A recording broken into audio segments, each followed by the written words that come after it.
Mana shunday foydali xonadonimizning obzoriga kelganmiz. Ushbu uyimizning lokatsiyasi bo'lyaptiki, Sagziana Yangiyo'lda shunday Ikrom Shashlikdan kirib kelganda azizlar 3 sutiq общий umumiy maydoni 450 metr kvadrat bo'lyapti. Mana shunaqa chiroyli oppoqqina uyimiz, yashil zonalar qilingan. Bu tarafga shunday podvalga kirish joyi, asosiy eshikdan katta mashina kiradigan joy, bemalol katta mashina bu yerda sig'adi azizlar. Uyimizning glavniy eshigi bu tarafimizda bo'lyaptiki, mangalni zona, shashlikni zona, tashqarida sanuzeli bor va asosiy kirib kelish qismi bo'lyapti. Ushbu uyimiz 24 soat kamera nablюдениеda bo'lyapti. Mana bunaqa chiroyli qilib oppoqna qilib jiddiy traventinlar qilingan, pastlarga kafelar qilingan azizlar. Panoramli oynalar va o'zini balkonlariga ega bo'lyapti. Juda ham chiroyli va shinam. Ana endi obzorni ichkaridan boshlaymiz. Shunday xonadonimizning birinchi qavatda kirgandan o'ng qo'lda bizni mana shunaqa kattagina oshxona kutib oladi. Astrolog dizaynida qilingan. Ko'rishingiz mumkin, barcha mebellar qilingan, двухкамерный холодильник, mana bu yerda televizonalar qilingan. Juda ham chiroyli va shinam barcha kerakli jihozlar, mebel texnika, sirenlar o'rnatib ketilgan, panoramli oynalar, pardalar o'rnatib ketilgan va oshxonamizni mana bunday yopib, polностью hidi chiqmasligi uchun ochish mumkin azizlar.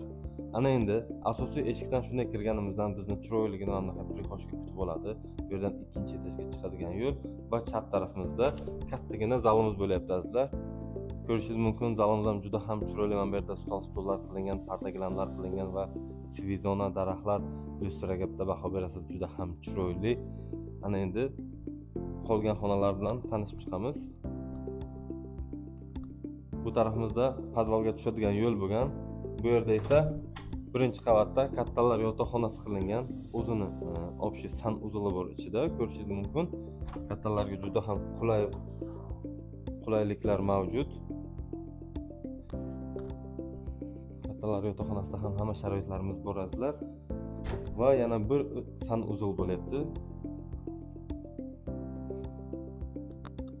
Azizlar, ana endi ikkinchi qavatimizni obzorni qilamiz. Mana ketdik.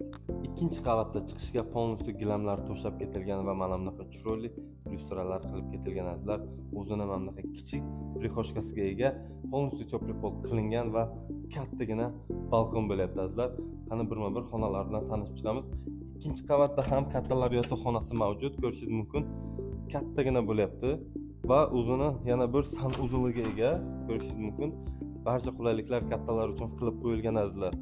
Bemalol yashash uchun tayyor uyimiz. Va yana bir sanuzel bolalar uchun bu. Bolalar yotoqxonasi panoramli oynalar bilan o'g'il bolalarga mo'ljallab ketilgan, ko'rishingiz mumkin. Qizlar bilan bolalar bilan o'g'illarniki alohida bo'lyapti. Bu yerda esa qizlar uchun mebel texnika, gilam, parda, dars qilish uchun ham joy, mebellar o'rnatib ketilgan. Bu yerda esa общий sanuzel bo'lyapti bolalar uchun.